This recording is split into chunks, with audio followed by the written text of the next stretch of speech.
Good morning. Happy Valentine's Day Eve, and welcome to BPA's first quarterly business review for fiscal year 2024. I'm Joel Scruggs, Director of Communications. We appreciate you joining us for this forum today. Before we get started, I want to share a few reminders. Today's presentation is being recorded and shared via WebEx. The link is available on our event calendar on bpa.gov. If you experience any trouble accessing WebEx, you can find the slide deck on the QBR webpage on our website at bpa.gov/QBR. That's bpa.gov/QBR. One other note, you may have noticed the initial slide that highlights the accessibility tools in the WebEx platform. You can activate closed captioning for this session by clicking the CC button in the lower left of the WebEx screen. You can also change the font size or the contrast of the background. So we encourage you to take a moment to familiarize yourself with these options and use them as needed.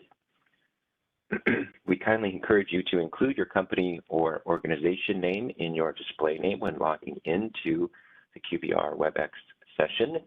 Displaying your company name helps our panelists and other participants know which organizations are participating. Looks like many of you have done that this morning. We appreciate that. Unfortunately, there's no way for you to edit your display name once you've already logged in, so just try and remember that for next time. And we appreciate you doing that for other BPA-hosted meetings and workshops as well. We welcome your questions and engagement throughout this session. You can submit questions at any time, and we will respond to them at the end during the Q&A segment. To submit a question, click the Q&A button on the upper right-hand side of your screen, input your question, and press send. If you think of a question after this morning's presentation, you're also welcome to email us directly at communications@bpa.gov. In our A block this morning, our Administrator and CEO, John Hairston, will share an overview of BPA's first quarter performance results in key and strategic areas. And then our Executive Vice President and Chief Financial Officer, Marcus Harris, will summarize the agency's financial performance. John will then close out the main presentation with a state of the business update. And following that, I will highlight upcoming meetings, workshops, and processes, and then we'll wrap up with any questions that come in. And with that, I'll hand it over to John. Good morning, John. Good morning, Joel. Good morning, everyone, and welcome. I'm happy to be here with you today to go over BPA's first quarter results. Q1 marked an important milestone for us. We've closed out our 2018 to 2023 strategic plan. And as of January, we are officially working towards our new set of strategic goals for 2024 to 2028. So next quarter, the QBR materials will be updated to reflect those goals and metrics. Now, it's been a busy, productive quarter. One highlight was the conclusion of the Reserves Distribution Clause decision process, which resulted in both power and transmission RDC amounts going towards a variety of high-value purposes, including FY2024 rate reductions and debt relief. Even after the use of the RDC amounts, totaling $285 million for power and $130 million for transmission, we started FY24 on a very solid footing with over $1 billion in financial reserves. That said, the RDC decision preserves the ability to forego the $90 million debt reduction portion of Power's RDC, so we can preserve it for additional liquidity if necessary. Now, as you'll hear today, the Q1 results for Power are considerably lower than our targets, and the numbers we present today do not reflect the impacts of the cold snap in January, which will show up in Q2 results. Now, that means we expect Power's net revenue forecast to decline, perhaps considerably. Now, this is a valuable reminder of the importance of our financial plan and the policies that have prepared us for and allow us to weather unexpected events like this. With the financial resilience we've built, BPA can shoulder this volatility and protect our customers from higher rates. With that level setting, let's take a look at the KPI dashboard to see how our performance is shaping up. Now, moving to slide 5, you can see a couple of red areas that have our full attention. Now, Marcus will describe the net revenue picture in a moment, but I'll share that The forced outage factor is red, primarily due to outages at Grand Coulee, John Day, and the Dalles. At Grand Coulee, Unit 24 was forced out for the majority of the quarter, but thanks to staff at Grand Coulee's and Reclamation's Technical Service Center, transformer repairs were completed and the unit returned to service on December 22nd. One other thing I'll bring to your attention on this slide is the results for SAIDI and SAIFI, which measure the frequency and duration of transmission outages. Now, while both are green for Q1, I would note that these results were calculated before the extreme snow, ice, and wind we experienced across the region in January. It's typical to see these KPI measures dip into the yellow or red territory in harsh winter months and then even out as we move throughout the year. Now, at the next QBR, we'll see the storm's impacts on these ratings. Now I'll hand it over to Marcus for details on our financial performance. All right, thank you, John. And it's a pleasure to be here with everyone today for the first quarter review of 2024. So we're forecasting green on most of our KPIs with the exception of agency net revenue. And this is primarily due to higher power purchase expenses. Agency capital expenditures are on track to meet the end of year target. And I will say that capital execution is off to a great start, with Fed Hydro placing a new tail race crane and gantry crane in service at McNary Dam, as well as completing the customer Avangrid Bake Oven Wind Project and meeting the Longhorn substation milestone for substantial completion of below-grade construction and the start of foundation work.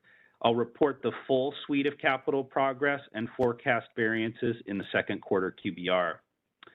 Also worth noting is that the agency short-term debt-to-asset ratio is on target to be at or below the prior year amount of 81%.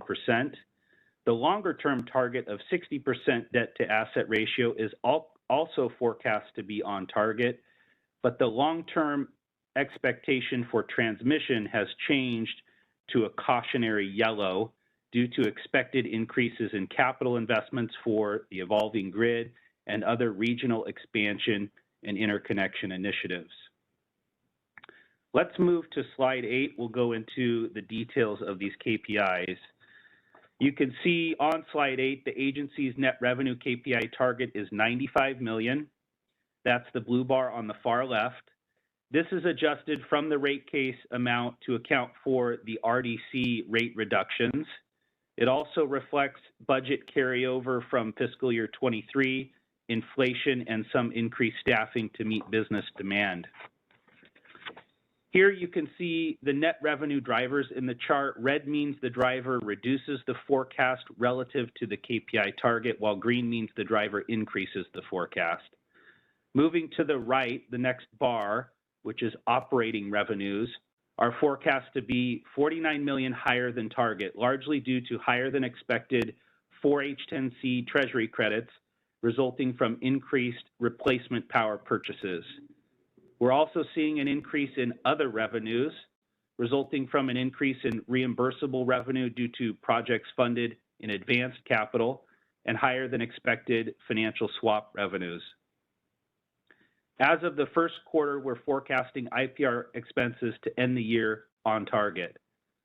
Moving on to the next bar, we expect non-IPR expenses to be $247 million higher than target, largely driven by an increase in power purchases. Combining these drivers together results in a first quarter agency net revenue forecast of negative $102 million, which is $197 million below the target. Turning to Power Services financials on slide 9, the power net revenue KPI is adjusted from rate case to account for the $165 million RDC rate reduction, energy efficiency and Fish and Wildlife budget carryover from the prior fiscal year, and budget increases primarily for the generating partners. Starting with the blue bar on the left, Power's KPI target is $100 million. Moving to the second bar, Power's operating revenues are $38 million above the KPI target, driven by increases in 4H10C credits due to higher forecast power purchases and prices. The higher credits are partially offset by lower composite revenue and lower trading floor sales due to lower inventory. The slice true-up is forecast to be a credit to customers of $1.3 million. Moving on to the third bar, IPR expenses as of the first quarter are on target. In the fourth bar, non-IPR expenses are $248 million above the KPI target, primarily due to increased power purchase expenses. So we continue to face dry conditions, high market prices, and low water availability for power generation, driving up our power purchase expense beyond the target. Higher power purchase expenses more than offset increased secondary sales, and this is the main reason we expect net secondary to underperform this year.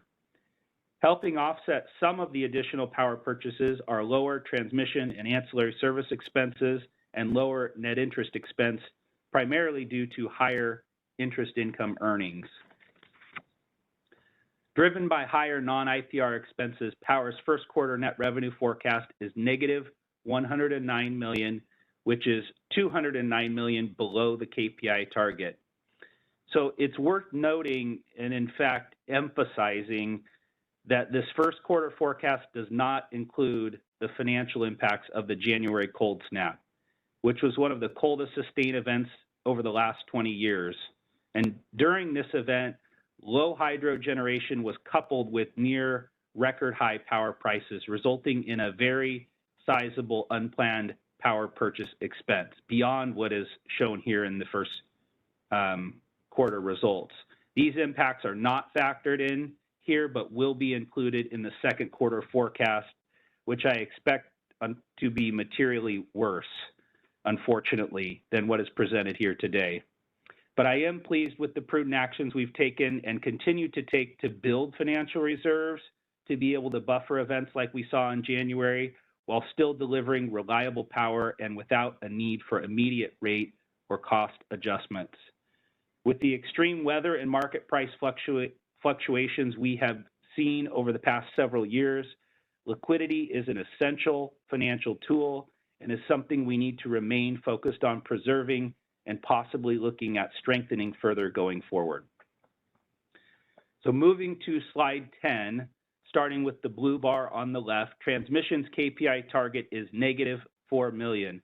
The target is adjusted from rate case to account for actual inflation and personnel cost increases.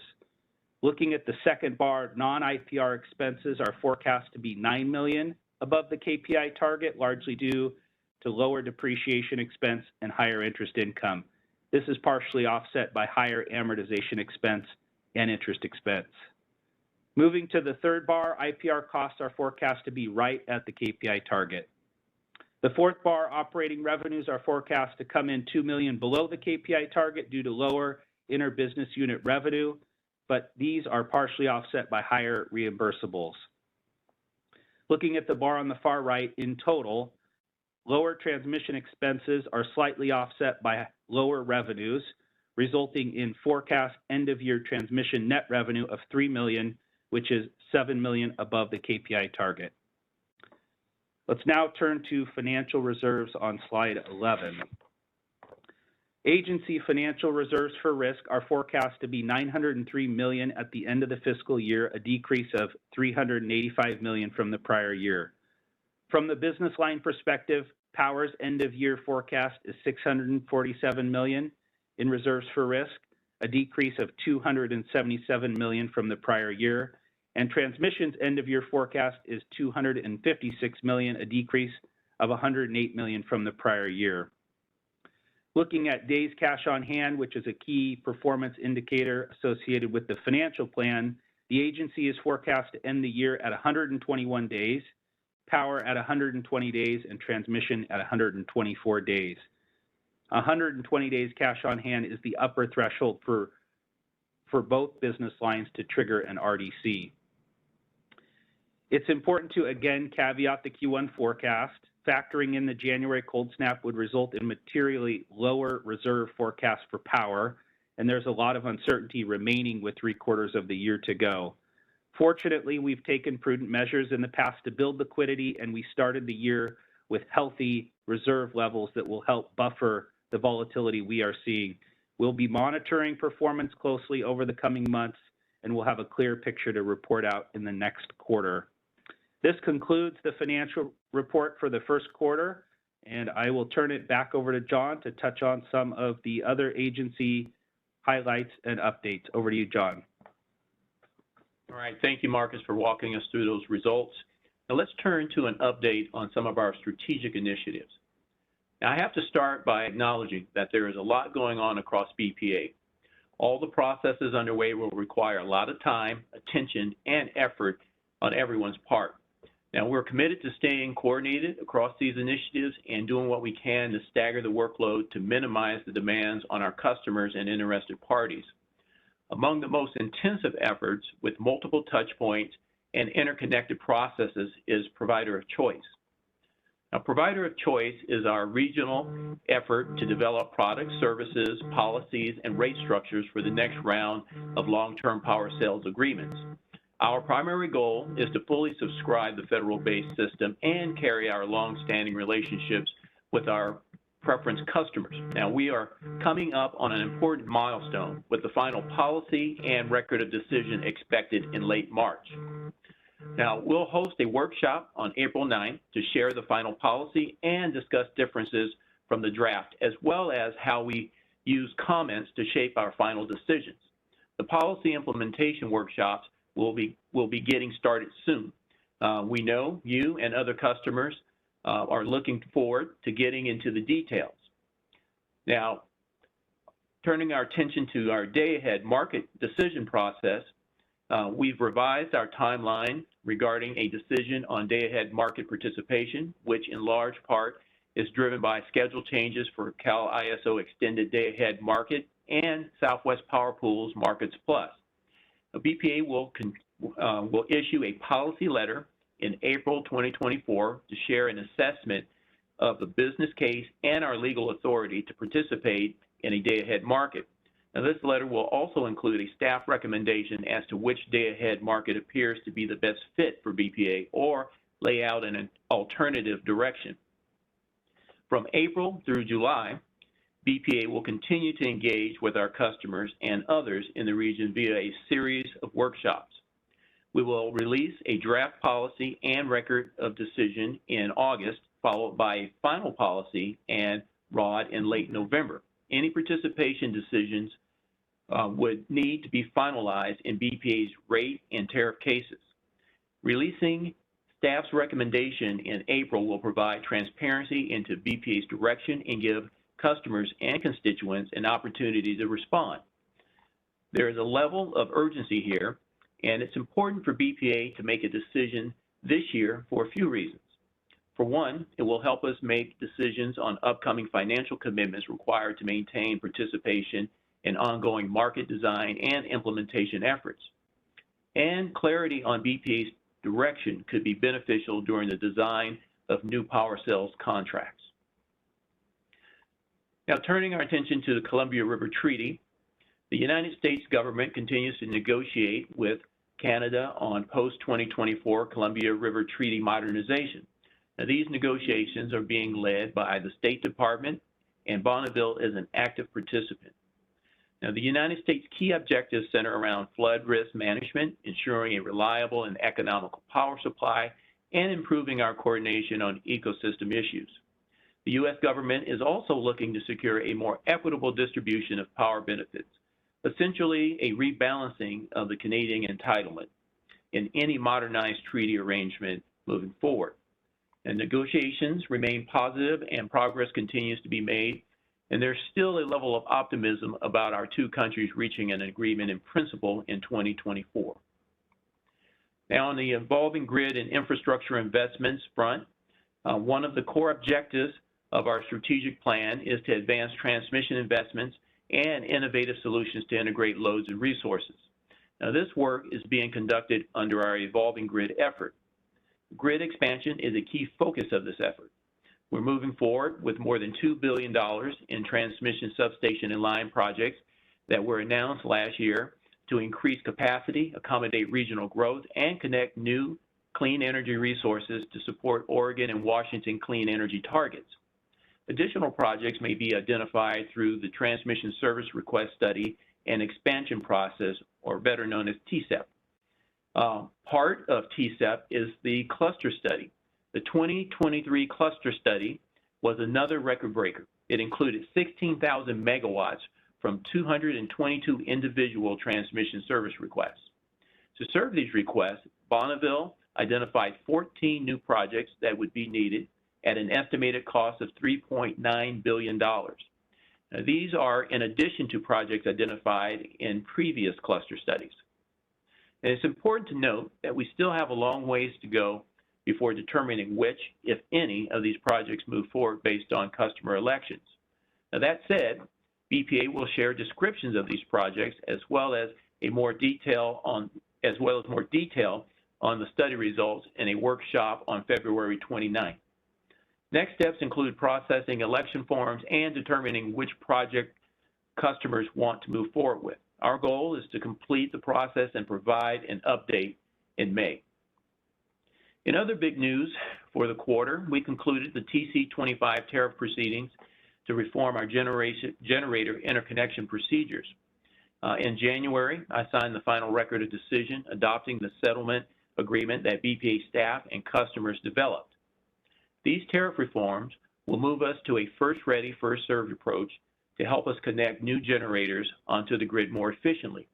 This effort is critical to our 2024 to 2028 strategy as we advance transmission investments and find innovative solutions to integrate loads and resources.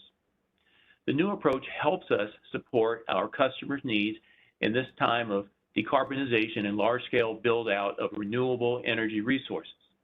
Other novel approaches to the tariff reforms include scalable block plans, which essentially are single plans of service for multiple requests that can be more easily tailored or adapt as project details change or requests are withdrawn from the queue entirely. Ultimately, our interconnection process will be more reliable, timely, and streamlined, and it will offer customers greater cost and time and certainty. Now, we are focused on transitioning to the new process, which will take some time and a lot of work. We'll be walking customers through the transition, starting with a workshop on February 9th. Our evolving grid effort is a holistic approach to meeting future grid requirements, and that includes understanding that BPA does not operate in a vacuum and that we need a west side approach to achieving actionable solutions that will help us all in the region meet our collective goals. Now, to that end, BPA helped spearhead the Western Transmission Expansion Coalition, which is being facilitated through the Western Power Pool. WestTech is a different approach to regional planning than what has been done in the past. It's broader in terms of scale, scope, and inclusivity. Now, it looks beyond the footprint of the Northwest across the entire Western interconnection, which reaches 14 states and 2 Canadian provinces. The coalition is prioritizing inclusion to capture multiple perspectives across decision makers, policymakers, stakeholders, state regulators, and tribes. Now, goals include delivering on commercial and economic efficiency, improved affordability, improved visibility and coordination, the support of future cost allocation, and to be fair and unbiased to ratepayers. Now, WestTech expects to develop a 10-year outlook under various plausible scenarios in 2024, followed by a longer-term 20-year outlook in 2025. In a short time, WestTech has gone from something conceptual to something concrete, and I see tremendous promise in the ability to help us achieve our clean energy future.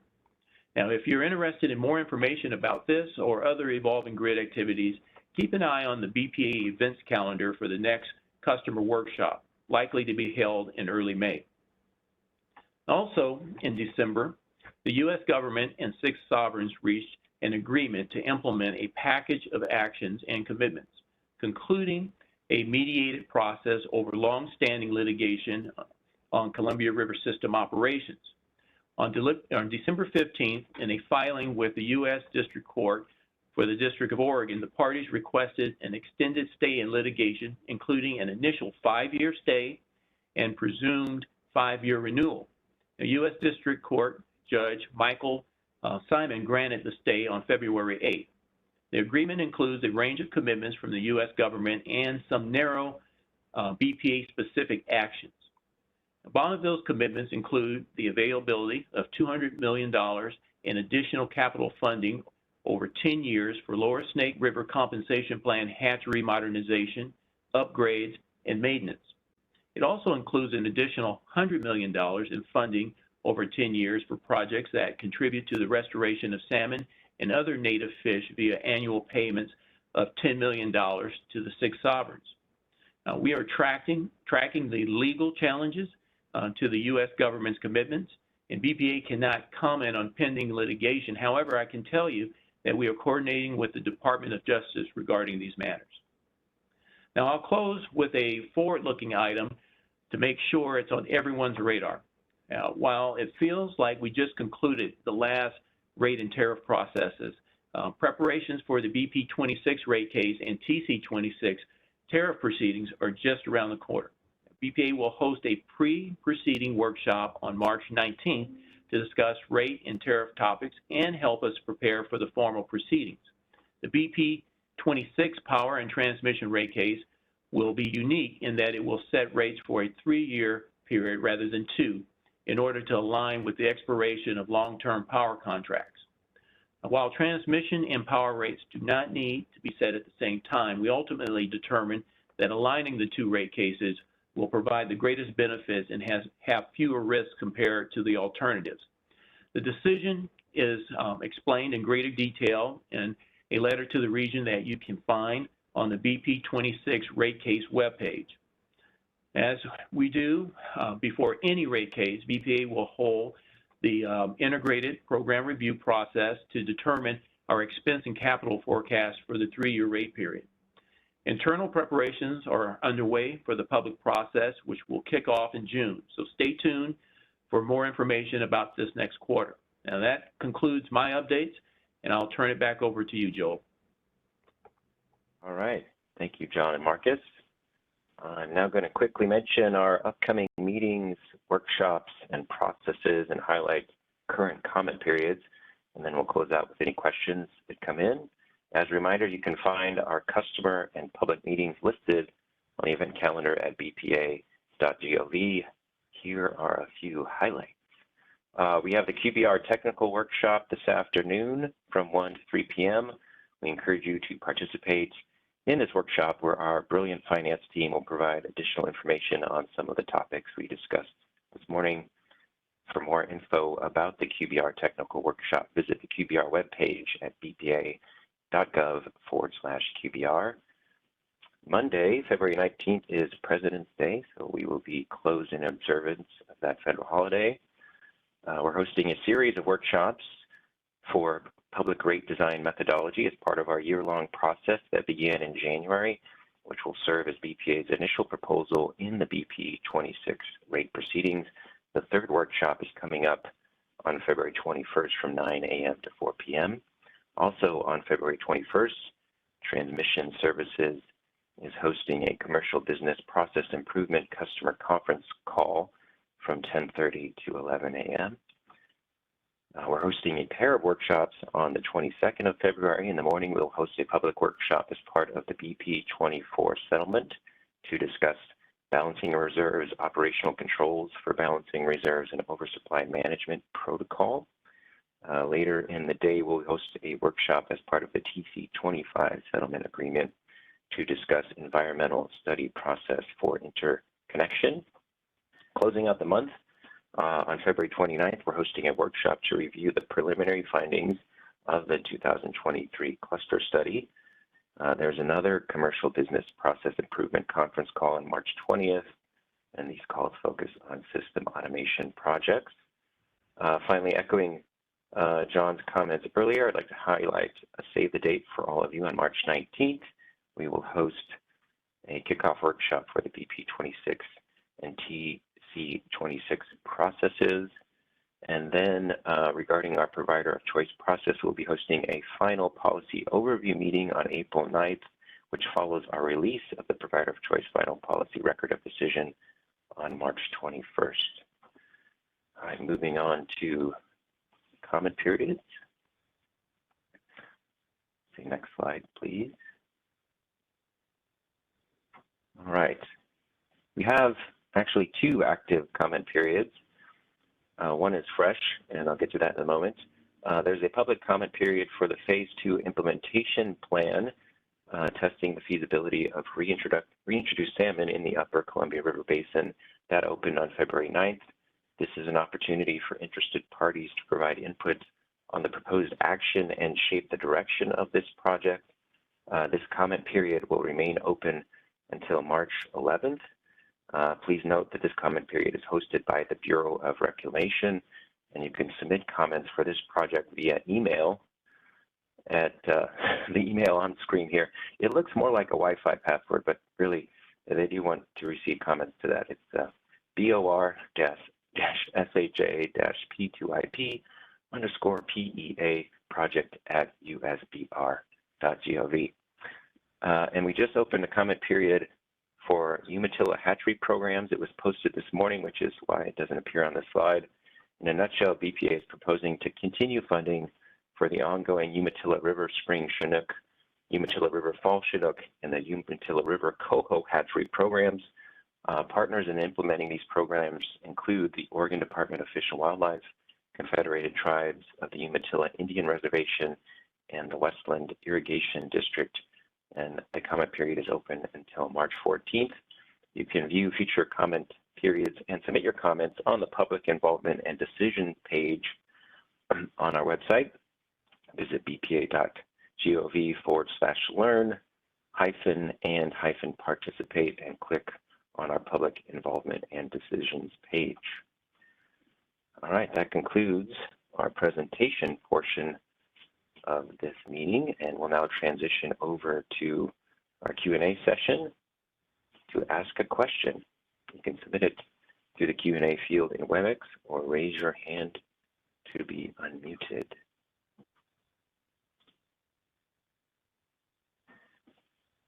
And we'll cue the elevator music as we wait to see what comes in.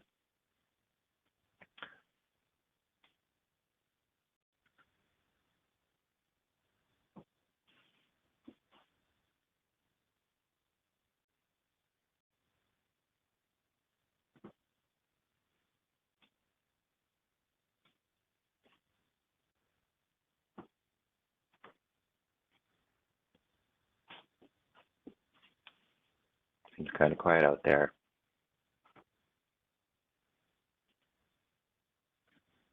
Oh, one just came in from Robert Cromwell, UEC. Is there an initial estimate on storm-related power purchase expense?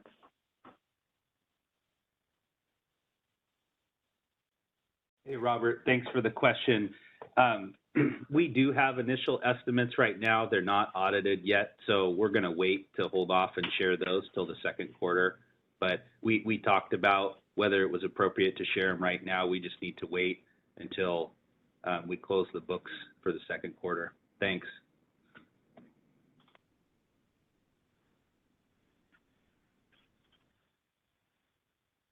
Thank you for that question, Robert. Are there any others?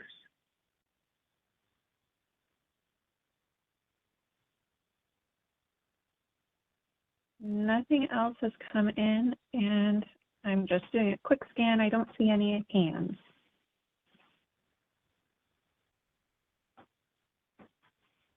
All right, we'll give it one more moment.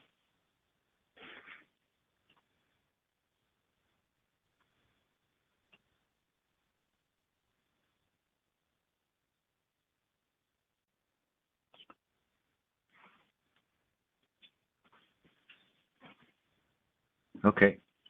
Well, if there aren't any more questions, we will conclude this morning's presentation. However, if you think of a question later or you would prefer to submit it in writing via email, you can email us at communications@bpa.gov. We are expecting to hear more of your questions at the technical workshop this afternoon, which begins at 1 p.m. The question that we already heard from Robert doesn't need to be resubmitted. We'll be posting responses to his question, or our response to his question, on the QBR webpage in the coming weeks, along with a recording and transcript of today's meeting. And if we do have some that come in via email, I guess we'll post them there too. Furthermore, if you have a topic that you think warrants further discussion, please email us at communications@bpa.gov, and we will look at the best way for providing you that info. To wrap things up, we really appreciate all of you engaging with us in this forum. Our next quarterly business review will be on Tuesday, May 14th, when we will be reviewing the agency's performance results from the second quarter of FY2024. In the meantime, stay safe and healthy, and we look forward to bringing you the next QBR in the spring. Thank you.